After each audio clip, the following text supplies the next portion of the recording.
नमस्कार, welcome to career 247। मैं हूं प्रशांत धवन। नाउ जैसे मैंने आपको बताया था आज से कई हफ्तों पहले ऑपरेशन सिंदूर के टाइम में, जब इनिशियली ऑपरेशन सिंदूर को पॉज किया गया, कि Donald Trump Nobel Peace Prize के पीछे लग चुके हैं। और अब ये इसी के चक्कर में, नोबेल पीस प्राइज के चक्कर में काफी बार भारत से डिसएग्री करेंगे। रिसेंटली पाकिस्तान के आर्मी जनरल और इनके फील्ड मार्शल जो भी आप बोलना चाहे, आसिम मुनीर, ये गए व्हाइट हाउस में। डोनाल्ड ट्रंप ने इनको होस्ट किया, खुलकर डिसएग्री किया भारत के साथ कि नहीं, इंडिया पाकिस्तान मीडिएशन मैंने करवाई थी और मैंने बहुत हेल्प करी थी। फिर से डोनाल्ड ट्रंप ने सेम बात यहां पर दोहरा दी। और इवन दो इंटरनेट पर, स्पेशली इंडियन साइड में, लोग Asim Munir at White House इसकी बहुत सारी मीम्स बना रहे थे। कई मीम्स एक्चुअली काफी फनी भी थी। एक लार्जर क्वेश्चन जियो पॉलिटिकली ये रेज किया जा रहा है कि क्या डोनाल्ड ट्रंप ने पाकिस्तान को चुन लिया है as USA's main geopolitical partner till 2025, जब तक डोनाल्ड ट्रंप प्रेसिडेंट रहेंगे यूएस के। क्या ये टैक्टिकल रोमांस है? टैक्टिकल रोमांस मतलब कि कुछ एक दो साल के लिए डोनाल्ड ट्रंप यूज करेंगे पाकिस्तान का, उसके बाद दोनों कंट्रीज के रिलेशन खराब हो जाएंगे, या फिर ट्रंप का एक नया इनर सर्कल बन चुका है जिसमें Asim Munir, the real man who runs Pakistan. ये बात इंटरेस्टिंग है वैसे कि ट्रंप ने शहबाज शरीफ, नवाज शरीफ सबको इग्नोर करके जो मेन आदमी है जो पाकिस्तान को चलाता है, आसिम मुनीर, डायरेक्टली इसके साथ एंगेज करना शुरू कर दिया है। नाउ ट्रंप ने सडनली आसिम मुनीर को क्यों इनवाइट किया व्हाइट हाउस में, इसको लेकर बहुत सारी रिपोर्ट्स पब्लिश हो रही हैं। कुछ लोग कह रहे हैं कि डोनाल्ड ट्रंप मिलिट्री बेसिस चाहते हैं आसिम मुनीर से, उसके बदले में सिक्योरिटी ट्रेड डील्स दे देंगे। आसिम मुनीर को यह आश्वासन भी दे देंगे कि कल को अगर भारत अटैक करता है पाकिस्तान को ब्रह्मोस मिसाइल से या फिर किसी और टाइप के मिसाइल से, तब उस वक्त यूएस पाकिस्तान की रक्षा में आएगा और पूरी कोशिश करेगा कि पाकिस्तान को ज्यादा डैमेज ना हो। बट ऑनेस्टली आप अगर मुझसे पूछें, डोनाल्ड ट्रंप का जो मेन कंसर्न है, जिस वजह से आसिम मुनीर को ये इतनी सारी इज्जत दे रहे हैं, व्हाइट हाउस में बुला रहे हैं, खाना खिला रहे हैं वगैरह, मेन इशू यहां पर है इजराइल और ईरान वॉर। मैंने आपको पहले ही बताया था, देखिए पाकिस्तान के एयर बेसेस जैसे भारत डिस्ट्रॉय कर रहा था, यूएस वॉज पैनिकिंग। और अब तो खैर US media, Bloomberg, Washington post वगैरह सब लोग लिख रहे हैं कि डोनाल्ड ट्रंप को आसिम मुनीर की मदद चाहिए ईरान इजराइल वॉर में। नाउ अगेन आप समझ सकते हैं, ऐसा तो है नहीं कि आसिम मुनीर को अगर कहेंगे इजराइल को कि प्लीज अब ईरान को मत मारो, इजराइल मान जाएगा। आई मीन आप इमेजिन कर सकते हैं, ट्रंप तो खैर एक काफी अनस्टेबल लीडर है, मैंने पहले भी आपको बोला था। इजराइल आसिम मुनीर की जो रिस्पेक्ट करता है, आप इमेजिन कर सकते हैं। पाकिस्तान का एकमात्र उपयोग यूएस ये कर सकता है कि कल को अगर ईरान पर बड़ा मिलिट्री अटैक करना है, तो वहां पर एक इनडायरेक्ट सपोर्ट अगर पाकिस्तान की मिल जाती है, इंटेलिजेंस सपोर्ट, यूएस को इनके जो बेसिस है पाकिस्तान के बेसिस वो मिल जाते हैं, that will be great. US उसके बदले में पाकिस्तान को बहुत रिवॉर्ड करेगा। अगर आप हिस्ट्री में जाओगे, आप चेक करोगे कि अफगानिस्तान वॉर में पाकिस्तान ने जो हेल्प करी थी यूएस की, बाकी नेटो कंट्रीज की, उसके बदले में पाकिस्तान को बिलियंस ऑफ डॉलर्स दिए गए थे।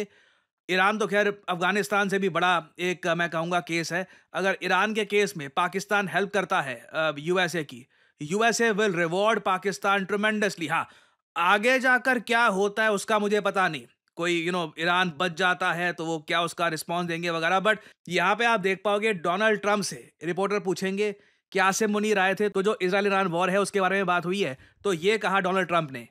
Today with the chief of staff of the Pakistani army. Did you talk about Iran? Did that come up? Is there anything you can share on that? Yeah, well, they know Iran very well, better than most. They know Iran very well. Pakistan को अच्छे से पता है Iran के बारे में। And they're not happy about anything. It's not that they're bad with Israel. They know them both, actually, but they probably, maybe they know Iran better. But they see what's going on, and he agreed with me. Reason I had him here, I wanted to thank. Now he agreed with me. इन्होंने यहाँ पे Iran Israel के context में ही बोला है कि he agreed with me। बाकी of course बाद में घूम फिर के ये जो इंडिया पाकिस्तान की वॉर रुकवा दी वगैरह सेम बात रिपीट करते रहेंगे ये। बट ये बहुत ही ज़्यादा इंपॉर्टेंट है ये मेंशन करना कि कहीं ना कहीं पाकिस्तान में भी ना इस बात को लेकर एक एग्रीमेंट है कि ईरान के पास न्यूक्लियर वेपन नहीं होना चाहिए। ईरान के पास भी कल को न्यूक्लियर वेपन आ जाता है तो इससे पाकिस्तान की जियोपॉलिटिकल इंपॉर्टेंस भी कम हो जाती है। और रिसेंटली यूएस में व्हाइट हाउस के एक फॉर्मर ऑफिशियल ने एक थ्योरी ये भी प्रेजेंट करी है मीडिया के सामने कि यूएसए का ग्रैंड प्लान ये हो सकता है, ये एक ऑफर दे सकते हैं पाकिस्तान को कि ईरान पर इजराइल और यूएस अपनी कार्रवाई रोक देंगे अगर ईरान अपना जो भी न्यूक्लियर मटेरियल है, जो भी इनके पास यूरेनियम एनरिच कर रखा है एट ए सर्टेन लेवल, जो भी इनकी न्यूक्लियर सप्लाईज है, ये पाकिस्तान को पकड़ा दे। पाकिस्तान के पास ऑलरेडी न्यूक्लियर वेपन है, तो एक तरीके से आप कह लीजिए ये एक अंडरस्टैंडिंग यहां पर हो जाएगी कि ईरान के पास अब कोई साधन नहीं होंगे न्यूक्लियर वेपन बनाने के। Now again this is just a theory, but note करने वाली बात यह है कि अब आसिम मुनीर और डोनाल्ड ट्रंप एक दूसरे को इतना ज़्यादा सपोर्ट करना स्टार्ट कर चुके हैं कि आसिम मुनीर ने खुलकर कहा है कि डोनाल्ड ट्रंप डिजर्व करते हैं नोबेल पीस प्राइज। और यह बात व्हाइट हाउस ने खुद कंफर्म करी है कि पाकिस्तान के आसिम मुनीर ने बैक किया है डोनाल्ड ट्रंप को फॉर नोबेल पीस प्राइज। अब ये आज के समय हालत हो गई है यूएसए की। यूएस प्रेसिडेंट को ना सपोर्ट चाहिए होती है पाकिस्तान के फील्ड आर्मी चीफ या जो भी इनको ये पोजीशन उन्होंने यहाँ पर दे रखी है फील्ड मार्शल की, इनके सपोर्ट को व्हाइट हाउस ओपनली अनाउंस करता है कि जी आसिम मुनीर मानते हैं कि डोनाल्ड ट्रंप को मिलना चाहिए नोबेल पीस प्राइज, जिसके खुद के देश के लोग इसके अगेंस्ट प्रोटेस्ट करते हैं। यूएसए में आपने अभी देखा होगा जब आसिम मुनीर घूम रहा था तो पाकिस्तान के कई लोगों ने इसके अगेंस्ट प्रोटेस्ट किया था। प्राइमरली वो पाकिस्तानी जो इमरान खान के सपोर्टर हैं, वो मानते हैं कि आसिम मुनीर ने ही इमरान खान को जेल में डाल के रखा हुआ है, तो इसके अगेंस्ट काफ़ी प्रोटेस्ट हुए थे। और एक टाइम पर ना डोनाल्ड ट्रंप कहते थे कि इनकी बहुत अच्छी दोस्ती है इमरान खान के साथ, और इसलिए मैं कहूँगा नेवर ट्रस्ट ट्रंप। मतलब जो ये बोल रहे हैं आज बोल रहे हैं, एक साल बाद ऐसा यू टर्न लेते हैं। लेके हर नेता यू टर्न लेता है, चाहे लोकल पॉलिटिक्स हो। लोकल पॉलिटिक्स में कोई यू टर्न लेता है तो हम ज़्यादा उस पर फोकस करते हैं कि ये जी पलटू हो गया, दल बदलू हो गया वगैरह, बट हाई लेवल पे भी काफ़ी बार नेता यू टर्न लेते हैं। बट डोनाल्ड ट्रंप जिस तरीके से ओपनली अपने इंटरेस्ट के पीछे बाकी सारी चीज़ें इग्नोर कर देते हैं, ये एक अलग ही लेवल का एग्जाम्पल सेट कर रहे हैं। और अब क्वेश्चन यहाँ पे आपके माइंड में ये आएगा कि क्या डोनाल्ड ट्रंप को नोबेल पीस प्राइज मिल सकता है पाकिस्तान आर्मी जनरल आसिम मुनीर की नॉमिनेशन पर, कि आसिम मुनीर और पाकिस्तान नॉमिनेट कर दे ट्रंप को नोबेल पीस प्राइज के लिए, और ये बोल देंगे इनको बिलियंस मिल जाए, ये बोल देंगे कि हाँ जी इंडिया तो हमको बर्बाद करने वाला था, ये तो ट्रंप आ गए बीच में, ट्रंप ने बचा लिया हमको, नहीं तो मोदी कुछ भी कर देते, इसी बात का नोबेल पीस प्राइज दो यहाँ पे इनको। मैं यहाँ पर बोल दूं ये बिल्कुल हो सकता है, this can very much happen. और मैंने आपको बहुत टाइम पहले बताया था ऑपरेशन सिंदूर के टाइम में भी, डोनाल्ड ट्रंप का ऑब्सेशन है बराक ओबामा से खुद को बराबरी पे लाने का। ओबामा बने 2 बार यूएस प्रेसिडेंट, ट्रंप बने 2 बार यूएस प्रेसिडेंट। नाउ अब ओबामा के पास एक स्पेशल चीज़ है जो ट्रंप के पास अभी भी नहीं है, एक नोबेल पीस प्राइज। ट्रंप कई बार कह चुके हैं अगर मेरा नाम ओबामा होता ना, मुझको अब तक नोबेल पीस प्राइज मिल चुका होता। कई बार ये न्यूज़ कॉन्फ्रेंसेस में कह चुके हैं। एक्चुअली मुझे याद आ रहा है जब ये पहली बार बने थे प्रेसिडेंट, उस टाइम भी 2020 के आसपास ट्रंप ने ये कह दिया था कि इथियोपिया के प्रेसिडेंट को नहीं मिलना चाहिए नोबेल पीस प्राइज, ट्रंप को मिलना चाहिए। इन्होंने खुद कह दिया I deserve Nobel Peace Prize not Abiy Ahmed. और आप देखोगे ओवर द इयर्स बहुत सारे इंटरव्यूज में ट्रंप कह चुके हैं कि ओबामा को नोबेल प्राइज मिला है विदाउट एनी रीजन, मैंने एब्राहम अकॉर्ड्स करवाए, मैंने मिडिल ईस्ट में शांति करवा दी। अभी तो खैर कोई शांति है नहीं मिडिल ईस्ट में, मगर ट्रंप का उस वक्त कहना था कि मैंने इतना बढ़िया काम किया है दुनिया में, मुझे नोबेल पीस प्राइज नहीं मिला, ओबामा को दे दिया है। तो अब देखिए ट्रंप की हालत ये है, कैसे भी करके ये चाहते हैं कि इनकी इस टर्म में ना इनको भी नोबेल प्राइज मिल जाए। अब क्वेश्चन ये आता है किस बात पे मिले? यूक्रेन रशिया वॉर खत्म कराई? नहीं कराई। इजराइल गाजा के बीच में जो इशू चल रहा है क्या वो खत्म कराया? वो भी नहीं खत्म कराया। अब इजराइल ईरान का इशू नया स्टार्ट हो चुका है, 3 कॉन्फ्लिक्ट चल रही है इनके दौरान, एक भी ये खत्म नहीं कर पाए। और घूम फिर के आने वाले टाइम में मिड टर्म इलेक्शंस में इनके प्रतिद्वंदी इनसे पूछेंगे कि आपने फॉरेन पॉलिसी में क्या किया, वहां पर ट्रंप के पास एक तुर्क का इक्का होगा। आसिम मुनीर ने बोला मैंने जंग रुकवा दी, न्यूक्लियर वॉर रुकवा दी, और इसी वजह से मुझे मिलना चाहिए नोबेल पीस प्राइज, मगर मुझे पता है मुझे देंगे नहीं क्योंकि वो बायस्ड हैं, ये वो वगैरह। तो ये ट्रंप का पॉलिटिकल नैरेटिव होने वाला है आने वाले मिड टर्म इलेक्शंस में। अब यहाँ पे आप लोग पूछोगे इस वक्त भारत को क्या करना चाहिए ये सब देख कर? देखिए मेरा मानना ये है, इंडिया को कॉन्स्टेंटली अपने रिलेशंस इजराइल के साथ इंप्रूव करते रहने चाहिए, क्योंकि इजराइल एक मच मोर स्टेबल पार्टनर है भारत का कंपेयर टू यूएस। यूएस में कुछ पता नहीं है, स्पेशली ट्रंप के अंडर, ये आज कुछ बोल दे अगले महीने कुछ बोल दे। अभी भी इंडिया के बारे में कुछ खराब नहीं बोलते हैं कि मेरे फ्रेंड है नरेंद्र मोदी और ये वो वगैरह, but at the same time Trump को अच्छे से पता है कि जो ये काम कर रहे हैं आज के समय, इससे इंडिया के साथ यूएस के रिलेशंस काफ़ी खराब होंगे। सो आई बिलीव पहली बात तो लॉन्ग टर्म पर्सपेक्टिव से अगर मैं बात करूं, इवन अगर हम मिलिट्री प्रोजेक्ट्स की बात करें, जॉइंट प्रोडक्शन की बात करें, तो वहां पर इजराइल डेफिनेटली इंडिया की फर्स्ट चॉइस रहने वाला है रादर देन यूएस इस आसिम मुनीर एपिसोड के बाद तो डेफिनेटली। फिर उसके अलावा देखिए भारत का कोई इतना रोल है नहीं इजराइल ईरान की कॉन्फ्लिक्ट में, हम इससे दूर रहना चाहते हैं। हमने कहा है कि दोनों कंट्रीज हमारे लिए इंपॉर्टेंट है। पाकिस्तान को अगर प्रो यूएस अप्रोच रखनी है तो उसके बाद जो कॉन्सिक्वेंसेज होंगे वो भी पाकिस्तान ही भुगतेगा। इन्होंने अफगानिस्तान में यूएसए की मदद तो करी थी, मगर उसके बाद जो लाखों पाकिस्तानी मारे गए थे, जो आतंकवाद की एक वेव चली थी पूरे पाकिस्तान में, वो पाकिस्तान ने भुगती थी। तो अभी के लिए आसिम मुनीर किस रास्ते पर लेके जा रहे हैं पाकिस्तान को, नो वन नोज। बट ये बात तो तय है, there are no free lunch.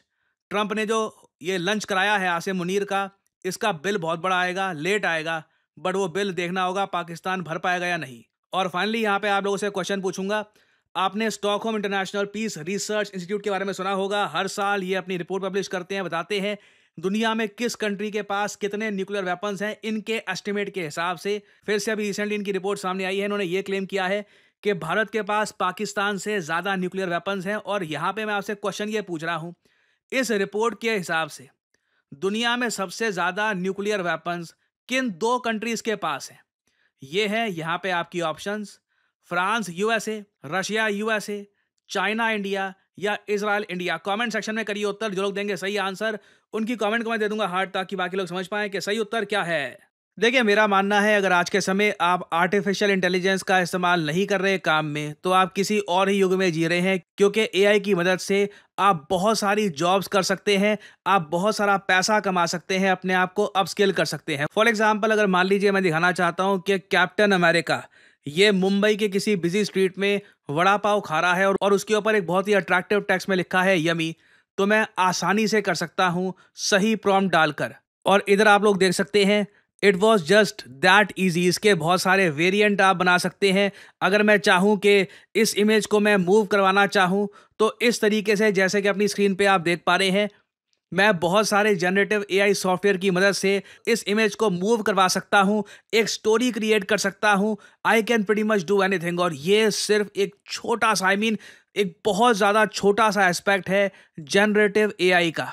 Generative AI की मदद से आप किताबें लिख सकते हैं, आप पर्सनालिटीज क्रिएट कर सकते हैं। You can pretty much do anything you want. और अगर आपने सही जगह से जनरेटिव एआई का कोर्स कर लिया, तो मैं आपको बता दूं, आप एक प्रॉम्प्ट इंजीनियर के रूप में नौकरी कर सकते हैं। जी हाँ, प्रॉम्प्ट इंजीनियर। कई लोगों को पता ही नहीं है कि ये नौकरी एग्जिस्ट भी करती है। कई लोग आराम से साल का 4 लाख से लेकर 6 साढ़े 6 लाख, जी हाँ, जो रियलिस्टिक सैलरी होगी वही मैं आपको बताऊंगा।